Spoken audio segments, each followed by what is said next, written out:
Tomosha qilib charchamaydigan uy desak bo'ladi. Mana hozir Furqat akam.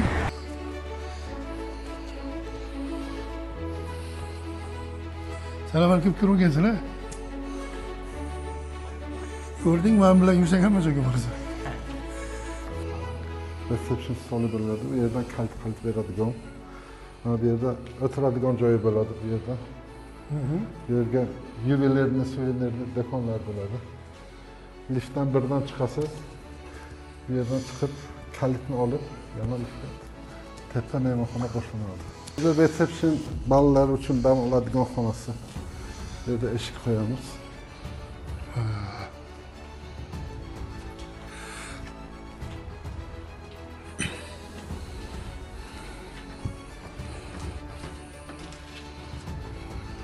Yerga bitta monitor qo'yib, kinoxona bo'ladi.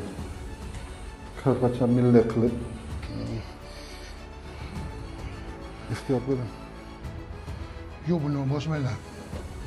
Bu liftniki, bugun yana bitta orzumga yetdim. Ko'rdingmi? Shu yerga kelib bir ko'rish niyatim bor edi. Allohga bekat shukur. Shu uyning egasi ham oddiygina inson ekan. O'zlarimizga o'xshagan asfel, chiroyli, xushfe'lli odam. Agar boshqa odam bo'lsangiz ko'rsatib endi nima qilasan? Ketaverasan, qaytib 700 kilometrdan kelasan, 7000 kilometrdan kelasan.